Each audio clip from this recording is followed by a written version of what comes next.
네, 트럼프 대통령이 뭐 입지가 이제 아주 좋아졌고 이제 대북 정책에도 조금 이 본격적인 정책을 할 수 있는 그런 상황이 됐습니다. 오늘 그 두 번째 주제로 그 미국의 대북 뭐 미국뿐만 아니라 국제사회의 대북 제재 정책에 대해서 말씀을 드리겠습니다. 그 하노이 정상회담이 이제 결렬된 이후에 세계가 북한을 대하는 뭐 그 행동을 한마디로 요약하라 그러면 제재입니다. 뭐 누구든지 다 제재를 얘기하고 있고 미국의 모든 관리들 그리고 국제사회가 전부 다 그 제재를 얘기하는데 제재의 성격이 변하고 있구나 하는 모습을 이제 확실히 볼 수가 있습니다. 그래서 제가 오늘 그 두 번째 주제는 이 제목을 조금 좀 격하게 달았습니다.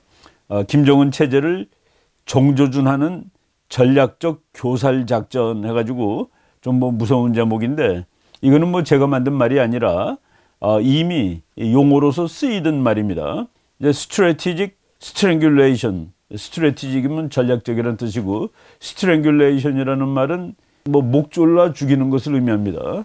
그래서 strategic strangulation campaign이라는 이 용어가 이미 그 몇 년 전 논문에서 쓰여졌던 말인데 오늘 그런 그 여기에 관련되는 재미있는 논문들을 제가 이제 최근에 뭐 읽은 거하고 요 몇 년 전에 나온 거 요거를 소개하고 그리고 이제 이 제재가 김정은 체제를 정조준하고 있구나 하는 그런 모습을 말씀을 드리도록 하겠습니다.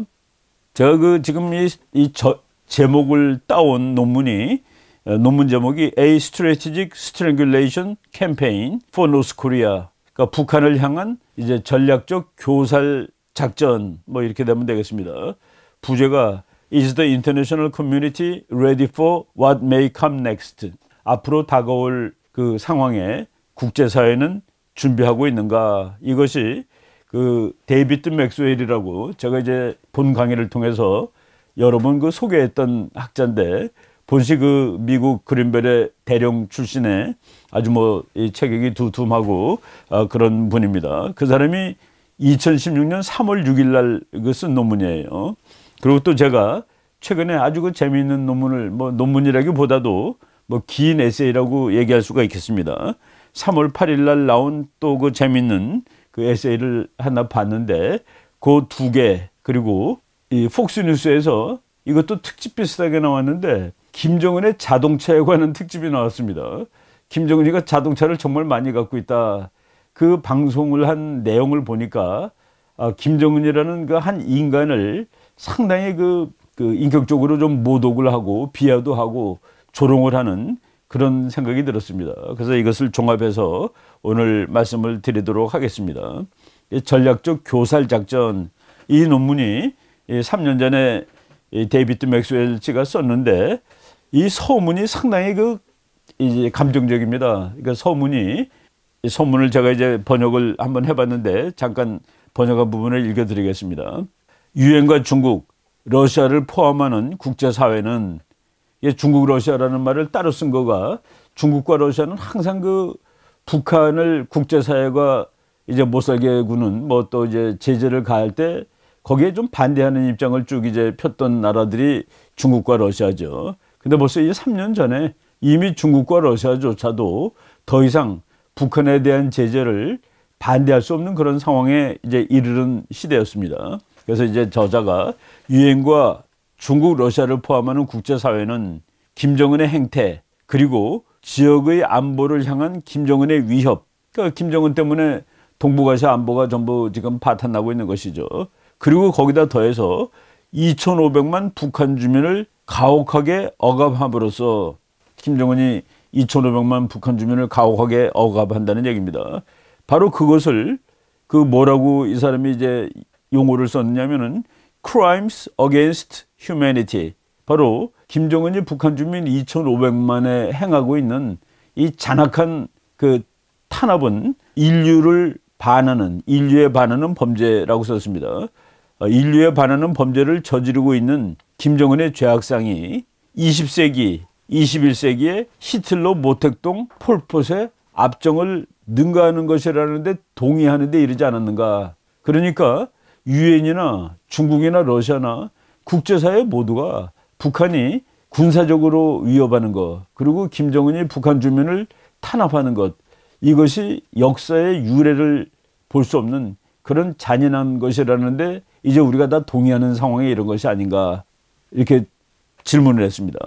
그리고 만약 거기에 동의한다면은 김정은이 그렇게 이제 국제사회에 대해서, 인간에 대해서 악행을 하는 것에 대해서 동의한다면은 국제사회는 다음에 닥쳐올 일에 대해 대비하고 있는 것인가 라는 이런 그 상당히 격정적인 서문을 가지고 이제 이 논문을 시작을 하고 있습니다. 이제 그래서 국제사회는 북한의 그 레짐의 엘리트들과 그리고 북한의 노스코리안 피플스 아미, 그러니까 북한의 정치적인 엘리트 더하기 북한의 군부를 표적으로 하는 그런 이제 생션, 그런 제재를 해야 되지 않겠는가라고 얘기를 했습니다. 이들한테 심각하게 영향을 미치는 그런 제재를 가해야 된다라고 얘기를 해놓고, 이런 제재를 가할 경우에 어떠한 그 결과가 나올 것인가를 이제 세 가지로 데이비드 맥스웰 씨가 이제 요약을 하고 있습니다. 첫 번째는, 이건 가장 바람직한 상황입니다. The best case라고 그랬습니다. 베스트 케이스는 김정은 패밀리가, 김정은의 패밀리 레짐이, 북한 정권은 김정은 그 개인 정권이나 마찬가지입니다. 우리가 자주 보지만은 자기 동생이 따라다니고 뭐 이런 것이 도무지 현대사회에서는 있을 수 없는 얘기죠. 킴 패밀리 레짐이 마음을 고쳐 잡고 그 행동을 바꾸는 경우 이것이 최고 아니겠는가. 사실 트럼프 대통령이 말로 한 것은 이것을 기대한 겁니다. 김정은, 당신 결정을 올바르게 하시오. 그러면은 훌륭한 나라로 만들어 드릴 테니, 뭐 이런 건데, 이게 바로 이제 첫 번째 이제 우리가 기대할 수 있는 건데, 데이비드 맥스웰 씨는 김정은 개인 정권의 개과천선은 불가능하다. 과거 역사를 봐도 불가능하고, 그리고 할 수가 없죠. 개인 정권이 어떻게 현대적인 민주 정권이 될 수가 있겠습니까? 개인적인 독재 정권이 현대적인 민주 정치가 되는 과정에서 그 개인이 물러나지 않은 적, 뭐 역사를 보면 전부 물러나는 정도가 아니라 전부 이제 그 죽었죠. 생물학적으로도 죽고 그랬습니다. 그래서 이거는 거의 불가능하다. 그러면 두 번째가 이제 남는데, 두 번째는 뭐냐? 프로보케이션이죠. 프로보케이션. 그러니까 압박을 당하는 그 와중에서 반발을 하는 것이죠. 반발. 그러니까 북한에 도발하는 겁니다. 도발. 그 도발 가능성에 이제 대비를 해야 된다. 제가 사실 지난번에 그 북한이 어떤 도발을 할 수 있을까라는 그 방송, 그런 그 강의를 한번 한 적이 있었습니다. 북한이 도발을 하고 우리가 이제 거기에 대비한다는 의미로 이제 말씀을 드렸는데, 사실은 이 강의를 준비하면서 조금 좀 그 불안한 마음도 있긴 있었습니다. 우리 국민들한테 그 불필요한 그 뭐 겁을 주는 거, 그런 역효과를 내는 것은 설마 아니겠지 하는 이런 생각이 있었는데, 아무튼 북한이 지금 국제사회의 압박을 받는 과정에서 반발할 가능성이 있다, 도발할 가능성이 있다는 것을 이 데이비드 맥스웰 씨도 두 번째 이제 가능성이 있는 그런 것으로 이제 설명을 하고 있습니다. 세 번째가 뭐냐면은, 근데 이제 요거 3년 전 논문이라서 이렇게 쓴 것 같아요. 지금이라면은 다르게 썼을 거라고 보는데, 데이비드 맥스웰 씨가 세 번째, 그리고 and most dangerous and complex, 이거가 가장 위험하고 복잡한 거라고 썼는데, 국제사회의 압박을 받다가 북한의 그 엘리트가 붕괴되는 겁니다. 그러니까 그 엘리트 체제가 붕괴되는 거예요. internal instability. 그리고 밀리터리 엘리트, 이렇게 장군들이 직접 피해를 당하는 겁니다. 지금 뭐 국민들은 이미 보통 피해를 당한 것이 아니죠. 이미 단번밥이 있느냐 없느냐까지 피해를 당하고 있는데, 지금 엘리트들은 그래도 뭐 유복하게 살고 있습니다. 그런 그 엘리트들이 고난을 당할 때, 이럴 때 이거를 이 사람은 most dangerous라고 썼는데, 하여간 약간 좀 이상해요. 하여간 이런 상황이 가능하다라고 얘기를 했는데, 이제 these sanctions provide the foundation for what can be called a campaign of strategic strangulation. 그러니까 전략적 교살 작전이라고 불릴 수 있는 그 기반을 형성하는 제재를 지금 하고 있는 것이다라고 얘기했습니다. 그런데 그럼에도 불구하고 김정은은 위기를 버텨왔다. 근데 김정은이가 위기를 버텨온 것은 사실은 저는 아니라고 생각이 됩니다. 저희들이 이제 그 외국 학자들하고도 이제 가끔가다 세미나를 하고 그러는데 북한 정권이 얼마나 버티느냐 이런 데 대해서 제가 한 몇 년은 된 것 같아요. 북한 정권은 무너질 수 있겠다, 무너질 수 있다. 그랬더니만은 그 미국 학자 한 사람이 그 말을 우리가 10년 동안 해온 거 아니냐, 수십 년 동안. 그래서 제가 그랬습니다. 수십 년 동안 그 말을 해왔는데 무너지지 않는 것은 지난 10년 동안 우리가 그 정권을 살려주려고 애쓰지 않았느냐. 전 세계가, 한국도 그렇고. 그래서 이 데이비드 맥스웰 씨는 1997년서부터 2007년까지 한국의 햇볕 정책은 북한을 망하지 않게 하는데 그 기여를 한 하나의 그 요인이 되었다라고 이렇게 쓰고 있습니다. 아무튼 지금 이제 전략적으로 교사라는 작전, 이거는 북한 국가를 없애는 것이 아닙니다. 북한의 그 엘리트 그리고 북한의 군부 여기를 겨냥하는 이런 그 제재가 이 사람이 벌써 이 말을 쓴 지는 몇 년이 됐지만은 최근에 나타나는 그 제재의 양식이 바로 여기에 해당되는 것 같다는 느낌을 제가 이제 강하게 받고 있는 중입니다. 예. 저는 이제 그래가지고 뭐 이제 그 데이비드 맥스웰 씨가 이제 세계로 외국을 했는데 뭐 우리가 다 대처를 해야 되겠죠. 뭐 바뀌지 않고 버티다가 도발을 할 가능성이 있고 붕괴될 가능성이 있는데 양쪽을 전부 다 우리가 대비를 해야 됩니다. 그런데 이제 북한이 그런 그 위기에 왔을 때 그 위기가 우리가 오랫동안 얘기를 했습니다. 벌써 이것은 데이비드 맥스웰 논문에 나오는 3년 전 얘기가 아니라 10년 전, 10몇 년 전에 다 얘기를 했죠. 오히려 최근에 와서 그런 얘기를 하지 않고 있는 겁니다. 사실은 그 얘기를 더 해야 되는데 그 얘기를 더 해야 된다는 건 뭐냐면은 제가 이제 요거 보니까 2011년에 이제 이 연구한 그 보고서입니다. 제가 그 제 동료 학자 박상봉 박사하고 같이 이제 연구를 한 건데 책 제목이 뭐 책이라기보다도 이거 뭐 한 거의 240페이지 되니까 뭐 작은 책입니다. 북한 급변 사태와 북한 급변 사태라는 말이 최근에 안 쓰는데 북한 급변 사태가 지난 10년 동안 매일 썼던 말입니다. 그리고 데이비드 맥스웰 이 사람이 세 번째 조건, 그게 바로 북한 급변 사태죠. 북한 급변 사태가 오면 우리는 어떻게 해야 되겠느냐. 그것을 통일로 몰아가야 됩니다. 통일로. 북한의 급변 사태가 왔는데 그냥 우리가 남의 일처럼 남의 집 불난 것처럼 보고 있으면은 그러면 북한이 또 이상한 나라로 바뀔 수 있습니다.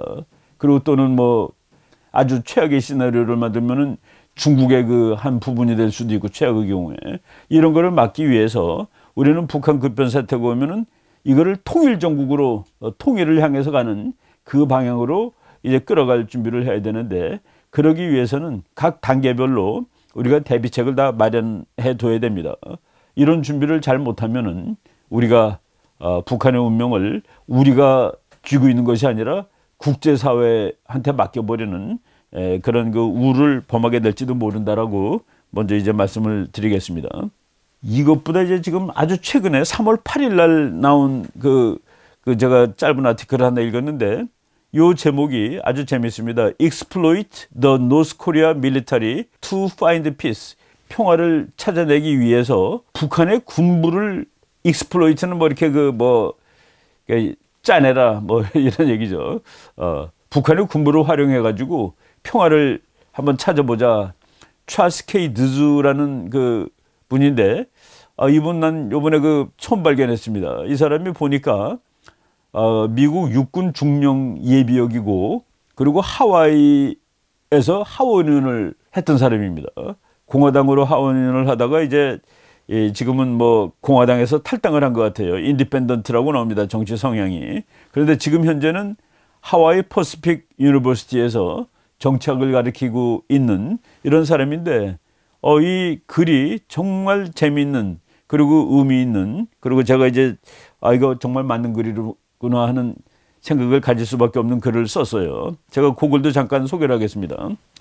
이분은 말이죠. 그 드주라는 분이 이제 뭐 동양 사람이죠. 이렇게 얼굴 보니까 그 부인은 성이 가와사키인 걸 보니까 이제 일본계 미국인 것 같아요. 그런데 이분 그 논문에 북한은 다른 나라처럼 다룰 수 있는 그런 나라가 아니다. 북한은 중세 봉건국가이지 21세기 국민국가가 아니다. 그렇죠. 저희가 그 신정정치 국가라고 얘기했습니다.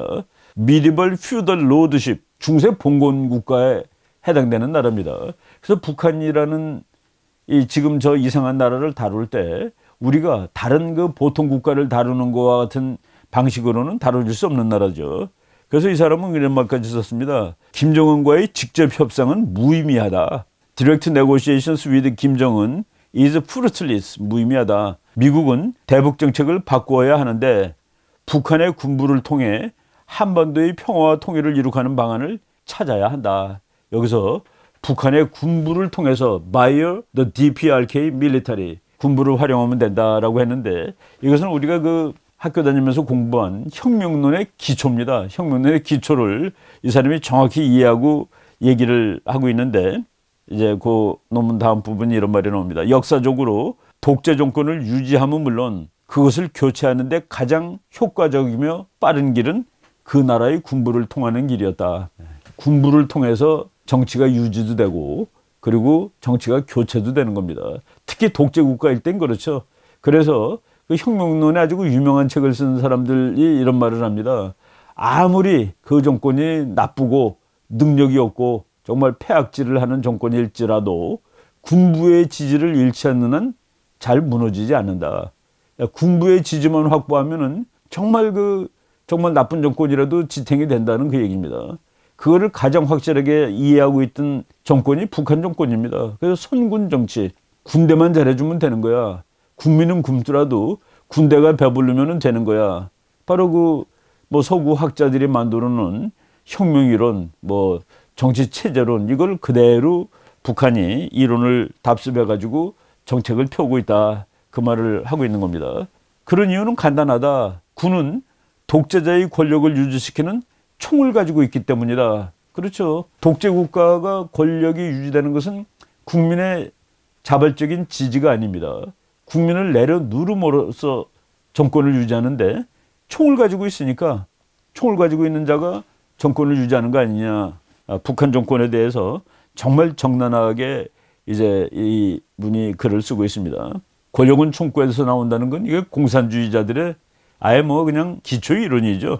모택동이 한 말인데 권력은 총구에서 나온다. 1927년에 한 말이랍니다. 이거 아주 유명한 말이라서 영어로도 다 번역돼 가지고 Political power grows out of the barrel of a gun.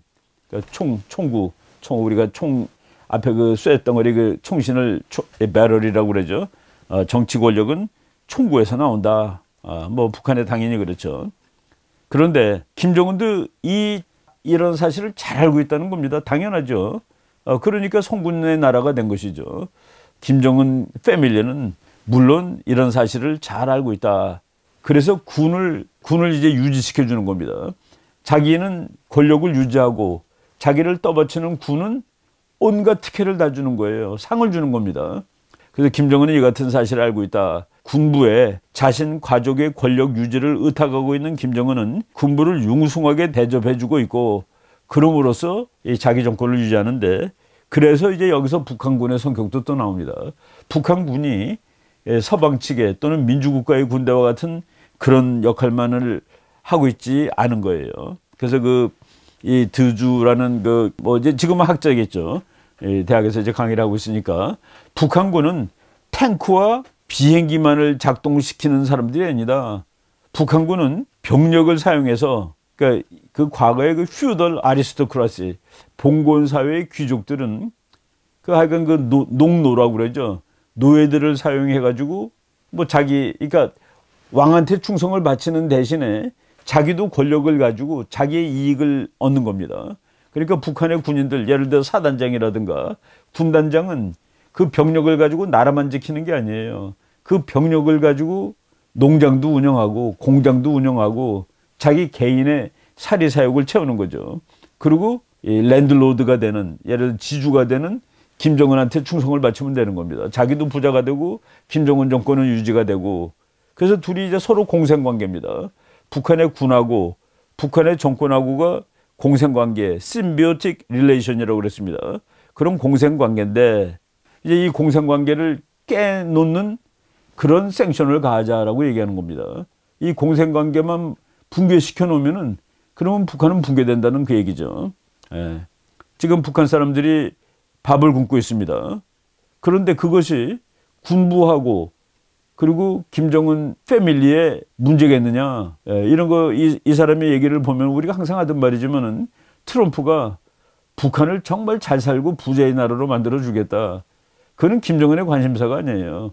김정은의 관심사는 자기의 정권이 유지되는 것이지. 그런데 그 정권의 유지를 북한 국민이 잘 사는 것을 통해서 이루겠다라고 생각하지 않는 그런 것을 아주 적나라하게 보여주고 있는 것입니다. 그래서 북한 주민들이 밥을 굶고 있다는 사실은 저들에게는 문제가 아니다. 그들에게 문제가 되는 것은 북한의 장군들이 정권을 보여주는 사람들이 잘 먹고 잘 살 수 있는 거가 더 중요하다. 왜? 이 사람들이 잘 먹고 잘 사는 거가 망가지게 되면은 충성을 안 바쳐요. 오히려 배반할 수 있습니다.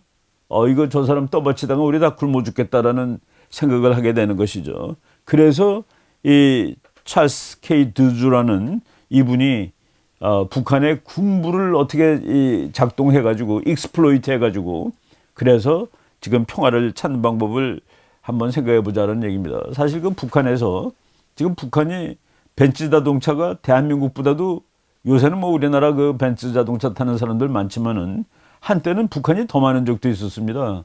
그 우리나라는 북한 대표단이 오면은 그 버스로 이제 이 사람들을 다 이렇게 뭐 안내해주고 그랬는데 북한은 벤츠를 뭐 50대씩 동원해서 우리나라 대표단이 가면은 전부 그 벤츠로 다 이동을 시키고 그랬습니다. 아주 뭐 초호화판이죠. 한때 독일에서 그런 일이 있었습니다. 벤츠 자동차 회사에서 회사 앞에서 데모를 한 거예요, 사람들이. 저는 북한 같은 독재 국가한테 이 차를 팔면 되겠느냐 하는 그런 얘기가 있을 정도로. 그래서 그 벤츠는 예를 들어서 뭐 세계에서 제일 비싼 차로 이제 우리가 알고 있죠. 이제 장군 생일날이라든가 또는 뭐 김일성 생일이라든가 김정일 생일 이럴 때 장군한테 선물로 그런 아주 고급 자동차를 하사를 합니다. 근데 뭐 북한이 점점 제재 때문에 힘들어지면서 이제는 그 메르세데스 벤츠가 아니라 그 독일에서 그냥 대중들 타는 차가 폭스바겐이라고 있습니다. 폭스바겐. 그게 히틀러가 만든 차죠. 모든 국민이 다 차를 탈 수 있다. 그래서 민중의 자동차 이런 뜻입니다. 폭스바겐 그러면은. 가끔가다 이제 폭스바겐을 선물 주는 모양이에요. 그러면 뭐 투덜거린다는 그런 그 우리가 소문도 얘기로 전해 듣고 그랬습니다. 그런데 지금 이제 우리 그 드주라는 분이 이제 쓴 거예요. 지금 북한에 대한 강력한 대북 제재는 군과 김정은 가문과의 관계에 스트레스를 가하기 시작했다. 이제 드디어 무언가가 이제 작동을 하기 시작했다라는 것을 이제 서방 측 그 전문가들이 알아차리기 시작한 것 같습니다. 그래서 tightened sanctions against North Korea. 지금 북한에 대한 이 아주 강한 제재는 is placing stress upon this relationship within the DPRK. 북한의 그 김정은 가문하고 그리고 군부와 사이에 있던 이 관계에 압박을 가하기 시작했다. 북한을 변화시키는 방법은 김정은과 좋은 관계를 유지하는 데서 오지 않는다. 김정은하고 뭐 다른 나라가 좋은 관계를 유지하는 거. 지금 뭐 미국도 한동안은 그래 보였죠. 나는 뭐 꼭 그렇다고 생각은 안 하는데 트럼프가 나 김정은하고 사랑에 빠졌어요. 뭐 김정은들 뭐 그렇게 해가지고 많은 사람들을 그 분노하게 했는데 이 사람은 아예 노골적으로 썼습니다. 북한을 변화시키는 방법은 김정은과 좋은 관계를 유지하는 데서 오지 않는다. 북한을 변화시키는 방법은 김정은과 그의 장군들의 지금 그 김정은하고 장군의 관계가 코지 릴레이션스라고 그래요. 코지라는 게 뭡니까? 뭐 안락하고 뭐 아주 좋은 거죠. 그 관계를 망가뜨리면 된다라고 얘기했습니다. 북한을 바꾸는 방법은 김정은과 그의 장군들의 코지한 아주 안락한 뭐 괜찮은 이 관계를 망가뜨리는 데서 찾아질 수 있을 것이다. By disturbing the cozy relationship between Kim and his generals. 그러니까 김과 그의 장군의 관계. 이거 상당히 그 구체적인 그 작전 계획이라고 말할 수가 있겠습니다.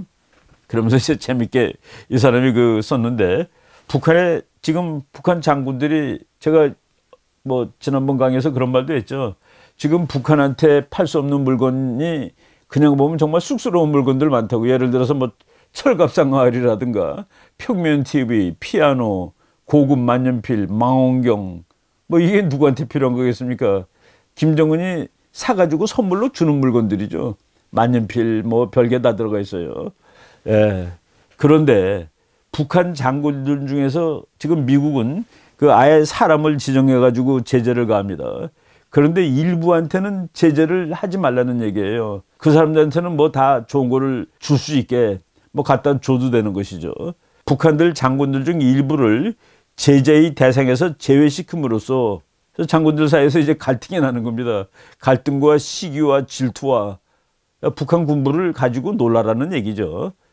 그렇게 해가지고 북한의 장군들이 이거 김정은한테 충성을 바치는 것보다 차라리 외부 세계하고 관계를 개선하는 편이 자기가 사는데 더 유리하다라는 생각을 하게 만들라라는 그런 방법을 이제 제시하고 있습니다. 그러니까 manipulate, 그러니까 이제 조작을 하는 겁니다. 그래서 jealousy amongst the generals by covertly allowing certain key generals to evade the West sanctions and obtain Western goods and supplies. 그러니까 그 일부 장군들한테는 서방 측의 그 이제 제재를 좀 뭐 제재를 안 해주고 서방 측의 좋은 물건들을 계속 지급하는, 갖다 주는 방법을 사용해라, 그런 얘기죠. 그리고 이제 마지막으로 이 사람이 또 올바른 제안을 내렸습니다. 한국과의 군사관계를 강화시킴으로써, 그렇죠, 훈련을 많은 게 아니라 훈련을 더 세게 함으로써, 그래서 북한의 군인들이 지금 이익을 얻기 위해서 병사들을 가지고 장사도 하고 뭐 별걸 다 하죠. 근데 그냥 그걸 못하게 하면은 긴장하게 하고 오로지 전쟁에만 대비하게 하고 무섭게 하고 그러는 것이 북한 장군들을 압박하는 것이고 그 사람들이 김정은에 대해서 분노하는 것이다 라고 얘기를 했습니다. 그래서 그 거의 결론 부분으로 이것도 아주 그 심각한 얘기를 했습니다. Without having to use kinetic force. kinetic이라는 게 뭡니까? 그 제가 우리 그 공부할 때도 얘기했는데 그냥 김정은을 표적으로 쏠 수 있는 그 무시무시한 그 뭐 우주에서 날라오는 그 이름이 하나님의 몽둥이 뭐 이런 이름을 가진 그런 그 기가 막힌 그 무기가 있다고 그랬습니다. 키네틱 무기를 쓰지 않고서도 미국은 북한을 변화시킬 내부의 균열을 초래할 수 있는 것이다. 그러니까 내부의 균열을 초래해가지고 북한 군부가 서방 측과 거래하는 것이 김정은을 보호해 주는 것보다 더 큰 이익이 된다고 보기 시작할 때 북한 내부에서는 극적인 변화가 가능하게 될 것이다. 그리고 이 무자비한 정권 북한을 변화시킬 기회가 열리고 있다. 참 말도 그렇게 썼어요. 이 무자비한 awful 레짐을 변화시킬 기회가 열리고 있다. 그러나 그것은 트럼프와 김정은이 사진이나 같이 찍는다고 이루어질 일이 아니다. 참 아주 통쾌하게 글을 썼습니다. 이는 지금 그 제재, 그러니까 sanction regime, 제재를 하고 있는 이 전체를 sanction regime이라고 그럽니다. 이 sanction regime을 아주 적극적으로 제대로 활용을 해라. 그리고 또 주한미군을 강화시키고 그렇게 해서 북한의 군부 지도층과 김정은 가문이 이제 갈라지게 하고 그렇게 함으로써 이루어질 수 있다. 김정은이 아니라 북한의 군부를 통해 한반도의 평화는 가능할 수 있을 것이다. It is via the DPRK military, not Kim Jong-un, that a Korean Peninsula peace become possible. 참 아주 정말 막강하게 깔끔하게 좀 저는 이 짧은 글이지만은 상당히 잘 쓴 글이라고 생각하고 읽었습니다. 이 사람하고 아까 말한 그 데이비드 맥스웰 말을 종합하면은 북한에 대한 제재는 북한 정권을 향하는 것, 즉 김정은 정권과 그를 떠받치고 있는 군부를 향하는 것, 그것을 균열시키는 것. 그런데 그런 것들이 지금 이루어지고 있다라고 저는 생각이 됩니다. 예를 들어서 폭스뉴스 3월 21일자에 상당히 긴 특집으로 났습니다. 그 사진도 여러 장 났는데 거기에 그 제목이 김정은 under fire for flagrantly violating sanctions. 김정은이 그 생션을 완전히 무시하고 있는 것이죠. With his mysterious growing fleet of luxurious vehicles. 초호화판 자동차가 엄청나게 많은데 이런 것들을 보니까 김정은이가 생션을 아주 그냥 무시하고 있다라는 제목을 다는 겁니다. 그래서 극심한 제재에도 불구하고 김정은의 자동차 수집은 아무런 문제가 없는 것 같다. 조롱 반, 비난 반 이렇게 쓴 겁니다. 이제 김정은을 국제사회로 끌어내놓고 그리고 이제 트럼프가 완전히 모욕을 줬죠. 많은 사람들이 지난번 싱가포르 회담을 보고서 그 김정은을 세계적인 지도자로 만들었다라고 그러면서 예, 트럼프를 이 트럼프에 대해서 이제 좀 불만을 가졌습니다. 왜 저런 인간을 데려다가 세계적인 지도자 반열에 올려주느냐 그랬는데 결국은 두 번째 회담에서 이제 걸어 나옴으로써 세계 사람들이 보는 앞에서 이제 망신을 준 것이죠. 그리고 지금 폭스뉴스에서는 국민들은 다 굶고 있는데 자동차를 타고 다니는 걸 보니까 너무나 고급차만 타고 다닌다는 그런 얘기입니다. 그래서 이제 그러니까 작년 10월이죠. 작년 10월에 폼페오 장관이 북한을 방문했을 때 그때부터도 이제 조금 그런 시비가 걸렸습니다. 야, 북한은 무슨 롤스로이스가 이렇게 좋은 거가 있느냐. 그래서 이 롤스로이스 팬텀이라는 차를 폼페오 일행이 이제 거기서 쭉 본 모양이에요.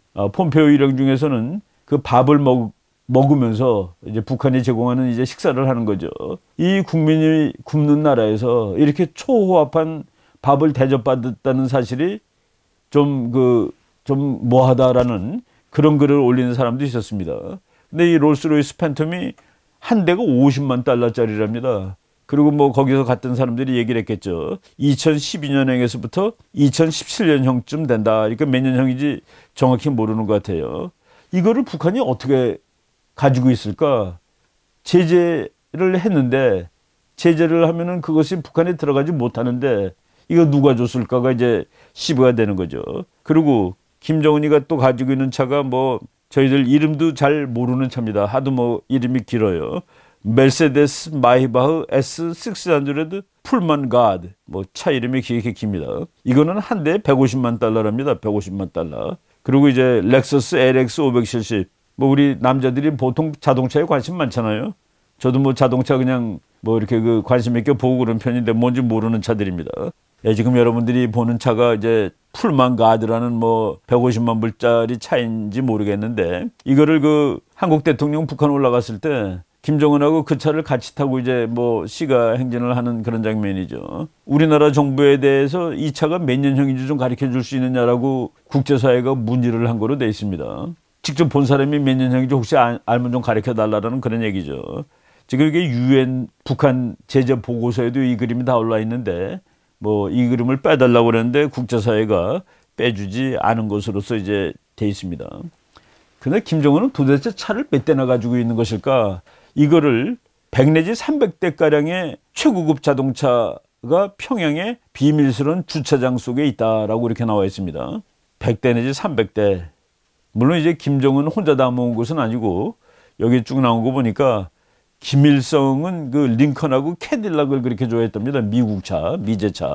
그래서 뭐 캐딜락 중에서 이 사람들이 모으는 거가 있나 봐요. 캐딜락 플리트우드 브로험이라는 그 차가 있는데 그것도 평양에 있는 것으로 확인이 되었다. 미국 사람들 옛날 차 좋아하는 사람들은 그 옛날 걸 사가지고 전부 이제 엔진 같은 걸 새 거로 만들고 뭐 페인트 다 새로 칠해가지고 그거 타고 다니는 사람들 많습니다. 아주 비싸죠 그런 거. 근데 그것이 북한에 있고 그리고 김정일이가 살아있을 때 이건 김정은의 아버지죠. 그 물건이 한번 북한으로 들어가는데 300만 불짜리였는데 거기에 그 아우디하고 이제 벤츠가 아우디는 여러 대가 있었고 벤츠가 한 대 뭐 이렇게 들어간 것이 있었다라는 사실도 이렇게 나왔습니다. 김정은이는 물을 마시는데 한 가지 상품만 마신답니다. 베리어 스파클링 워터. 이거 뭐 어느 나라인지 모르겠습니다. 하여간 드링킹 올리 베리어 스파클링 워터라고 이렇게 폭스뉴스에 나왔더라고요. 그리고 이팅 올리 엠멘탈 스위스 치즈.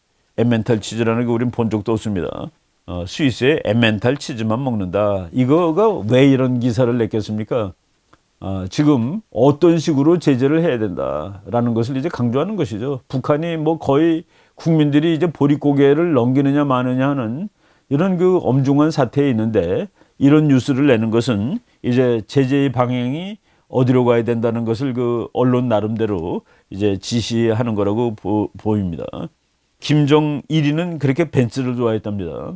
할아버지는 이제 미제차를 좋아했고, 근데 김정은이는 벤츠 600도 좋아하고, 벤츠 S600 풀만 가드도 좋아하고, 마이바흐 62S라는 차도 좋아하고, 롤스로이스 고스트라는 차도 좋아하고, 롤스로이스 팬텀, 그리고 렉서스 570, LX 570, 메르세데스 G웨곤, 메르세데스 마이바흐 S600 가드 뭐 이런 거 등등 좋아한대요. 그리고 저 이번에 하노이 갔을 때 그때도 긴 차, 이거는 그 판문점에도 한번 왔던 것 같습니다. 그거 가면은 그 까만 양복 입은 북한 청년 12명이 따라 뛰고 차의 속도 맞춰서 뭐 그런 차들이 전부 다 이제 그 서양 사람들이 봤을 때 조금 좀, 저는 솔직히 그거 보고서 기분이 별로 유쾌하지 않았습니다.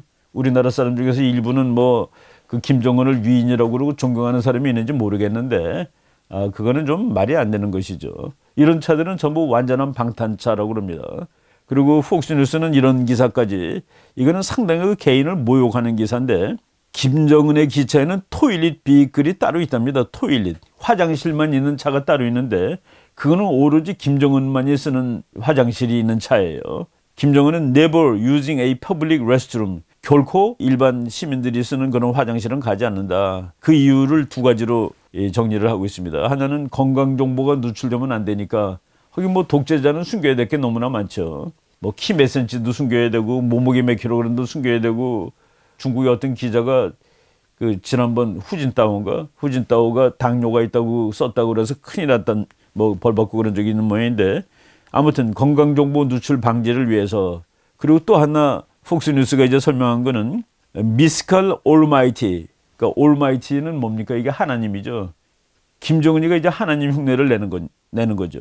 그러기 위해서 화장실도 보통 사람들 쓰는 데는 안 가는 전지전능한 신비스러운 인간의 이미지를 이제 과시하기 위하여 뭐 이런 식으로 쓰고 있습니다. 지금 여러분 그림 보면은 그 차가 천천히 갈 때는 이 친구들이 걸어가죠. 차가 빨리 갈 때는 또 뛰기도 하고 뭐 이런, 이게 전부 다 참 그 뭐 150만 달러 내는 자동차인데, 김정은이는 운전을 하느냐 하는 요 질문도 그 폭스에서 했더라고요. 김정은이가 운전을 하느냐? 운전한대요. 운전하는데 운전하는 거를 뭐 본 적은 뭐 없는 모양인데, 북한에서 이제 김정은을 그 자랑하기 위해서 3살 때부터 자동차를 운전했고 9살 때는 그 모터보트를 운전했답니다. 그래서 외국 사람들하고 그 모터보트 경쟁도 했다라고 이제 강조를 한대요. 그런데 평양시가지를 운전을 할까? 운전을 했다라는 것 같다라는 거를 어떻게 이 뉴스가 분석을 했냐면은, 김정은이가 평양의 운전자들을 아주 이 바보 같은 놈들이라고 얘기를 했답니다. 이게 뭐 전부 다 덤이라고. 평양의 드라이버들은 전부 다 덤이야, 덤. D-U-M-B. 이 바보 같은 녀석들이야. 꾸물꾸물해, 우물쭈물해 이런 뜻이겠죠. 그걸 보니까 직접 운전을 했던 모양이다라는. 그리고 그 이후에, 이 말을 한 이후에 그 북한의 그 교통경찰들이 북한 운전자들한테 그렇게 딱지를 많이 띄우는 모양이에요. 북한에도 자동차가 있습니다. 북한제 자동차가 있는데 한 대에 $10,000라고 하는데, 저거 뭐 살 수가 없는 거가, 북한 주민 1년 평균 소득이 1,300불이라니까 한 8년치를 한 푼도 안 쓰고 모아놓으면 한 대 살 수 있다, 뭐 이런 계산이 나오겠죠. 북한 사람들이 그런답니다. 우리 차가 세계에서 제일 좋다. 그런데 북한의 간부들은 절대로 북한 차를 타는 사람이 없다라고 이렇게 되어 있습니다. 지금 북한이 이제 제재를 하는데, 지금 미국 재무부가, 지금 이 뉴스가 지금 제가 말한 북한의 그 고급 승용차 얘기가 3월 21일자에 나온 건데, 바로 같은 날 미국 재무부가 중국에 있는 2개의 선박회사를 제재했습니다. 선박회사를 제재했어요. 그런데 그 선박 제재를 당한 회사 이름까지 다 나옵니다. 여러분 여기 그 지도 보면은 한반도 주변의 바다에 붉은색을 칠했는데, 요게 이제 북한 선박하고 또 다른 나라 선박들이 그 밀거래하는 그런 장소들입니다. 밀거래하는 건 뭐 여러 가지가 있는데, 최근에 많이 하는 건 기름입니다. 기름. 그러니까 북한에 기름 수입이 안 되게 돼 있죠. 유엔 그 제재에 의해서. 근데 북한 배가 갑니다. 그럼 저 중국 배가 오든지 또 다른 나라 제3국 배가 와가지고 기름을 이렇게 이제 뭐 파이프를 통해서 기름을 실어주는 겁니다. 그럼 거기서 뭐 현금 처리하고 이렇게 북한으로 가는데, 그런 그 장소가 이렇게 다 지도로 표시가 돼 있고, 그리고 그런 배들이 머물렀던 항구까지 다 표시가 돼 있는데, 우리 대한민국의 항구 중에는 여수, 광양, 부산에 그 배들이 방문했었다. 뭐 이런 거가 나와요. 그런 트랜스포를 하기 전에. 이거는 우리가 이렇지 않아야 되는 겁니다. 지금 북한 핵이 사실은 대한민국을 제일 그 어렵게 하는 것인데, 그거를 우리가 누구보다도 제재에 앞장을 서지는 못할지라도 그 제재를 뚫는 거기에 협력을 하는 것처럼 비춰져서는 안 된다고 저는 생각을 합니다. 여기 뭐 까만 사진 혹시 여러분들이 보시게 될지 모르겠는데 이게 그 다 뭐 환적하는 그런 겁니다. 지금 일본, 미국은 물론 영국, 프랑스 매들도 와서 이 환적하는 것을 지금 맡고 있는 중이죠. 지금 그 미국 재무부가 3월 21일 날 이제 제재 대상으로 삼은 회사가 두 회사인데 대련에 있는 하이보라는 화물 회사입니다. 그리고 그 회사가 북한의 백솔무역 회사에게 화물을 전달했는데 이것이 제재를 위반한 것이다. 2018년도 초에 있었던 일이다 라고 나오고, 또 다른 회사는 리아오닝 단싱 인터내셔널 포워딩 컴퍼니라고 나옵니다. 이 회사도 북한에다가 물건을 이제 배달을 했는데 그 물건이 북한에 가면 안 되는 물건을 배달했다. 그래서 이 두 회사를 제재를 가했는데 이 두 번째 회사 리아오닝 단싱이라는 회사는 이제 벤츠를 수출하는 회사 중에 CZ라는 회사가 있는데 CZ라는 회사의 화물을 이제 인수해 가지고 전달해 주는 회사가 리아오닝 단싱이라고 얘기를 합니다. 즉 김정은한테 가는 호화판 물건을 날라준 회사가 이제 걸린 것이죠. 그 다음에 조금 재밌는 일이 하나 벌어졌는데, 그러고 나서 3월 23일 날 트럼프 대통령이 그 재무부의 추가 제재를 내가 거두라고 명령을 하였다라고 얘기를 했습니다. I have today ordered the withdrawal of those additional sanctions. 더 이상 제재를 걷어들이라고 그랬다. 근데 여기서는 이게 뭔지는 아주 100% 정확하지는 않습니다. 근데 우리나라라든가 또는 미국 일부에서 아니 트럼프가 지금 북한을 엄청나게 제재를 해야 되는데 지금 무슨 소리 하는 거야? 재무부가 제재를 하는데 왜 못하게 하는 거야? 그래가지고 뭐 혼선이 빚어진다라고 이 비난을 받았는데, 예, 미국 사람들이 그럽니다. 지금 그 배 선박에서 두 군데에 대한 생션을 걷어들이는 뜻이 아니라 앞으로 더 크게 그 생션을 지금 계획하고 있는데 그것을 못하게 한 걸 거다라는 그런 해설이 나오고 있는데, 저는 그 해석이 맞다고 봅니다. 왜냐하면은 트럼프가 2월 28일 날 했던 말이 있습니다. 2월 28일이 뭡니까? 2월 28일은 그 하노이 회담이 이제 결렬되는 날이죠. 결렬되는 날 이제 그 기자가 물어봤습니다. 제재를 앞으로 더 훨씬 강력하게 할 것입니까? 그랬더니 트럼프가 이제 말했는데 그것이 의미심장합니다. 제가 그 강의 때 한번 이미 얘기했던 거예요. 나는 제재를 더 이상 강화시키지 않을 것입니다. 이미 충분히 강력하기 때문입니다. 라고 얘기했습니다. I don't wanna talk about increasing sanctions. They are strong. 이미 강력하다. 그 다음 말이 나는 아주 중요하다고 봅니다. They have a lot of great people in North Korea. 북한에 훌륭한 사람들이 많이 있습니다. They have to live also. 그 사람들 다 살아야 됩니다. And that's important to me. 그거 나한테 대단히 중요한 일입니다. 이게 무슨 얘기입니까? 자기가 북한이라는 나라를 통째로 망가뜨리면 안 된다는 얘기죠. 제재를 통해서. 제재를 하게 되면은 전방위적 제재를 하게 되면 누가 제일 먼저 죽겠습니까? 북한의 수용소에 있는 사람이 제일 먼저 죽습니다. 그 다음에 누가 죽겠습니까? 북한의 평민, 그 다음에 북한의 군인, 보통 사람들, 보통 군인들. 그리고 맨 마지막까지 살아있을 사람이 김정은과 그 가족, 그리고 북한 장군들. 그 얘기한 겁니다. 자기는 북한의 훌륭한 사람들, 보통 사람들, 그 사람들을 살려야 됩니다. 그러니까 제재를 이제 아주 표적 제재를 하겠다는 그런 얘기죠. 표적 제재를 하겠다는 말을 이렇게 한 거로 봅니다. 그래서 그 이제 트럼프 대통령이 베트남으로 갈 때 그랬습니다. 완전한 비핵화를 이룬다면 북한은 급속히 경제적인 강국이 될 것이다. 그러나 그렇게 하지 않는다면 지금과 같은 상태로 남을 것이다. 이거 문장이 참 중요해요. 지금과 같은 상태로 남는다. 그거는 북한 주민들은 지금 정도로 먹고 산다는 얘기가 되겠죠. 그렇지만은 김정은 정권 지금처럼 잘 먹는 거 그건 안 되겠다는 그런 의미가 있는 것이지 않을까. 그래서 지금과 같은 상태로 남을 것이다. 그렇게 하지 않는다면 북한은 없어질 것이다라고 얘기하지 않았다는 것. 이런 것들이 전부 그런 의미가 있는 것 같아요. 그래서 지금 그리고 뭐 북한에 대해서 모든 지금 미국이라든가 국제사회가 북한을 향해서 하는 말은 제재입니다. 그런데 그 제재가 전방위적인 제재를 해서 북한의 2,500만이 다 홀랑 굶어 죽는 그런 제재가 아니라 이 표적으로 삼는, 그러니까 김정은의 벤츠가 더 이상 못 들어가게 하는 거, 그 김정은과 김정은을 지탱하는 군부 그 사이에 균열을 일으키게 하는 그런 방식의 제재, 이쪽으로 가는 것 같은, 뭐 이렇게 눈으로 이렇게 그 어렴풋이 그 모양이 지금 보이는 것 같아요. 예. 저는 그 좀 문제가 많은 정권은 빨리 그 해결이 되는 것이 북한 주민들을 위해서 좋은 일이라고 생각이 됩니다.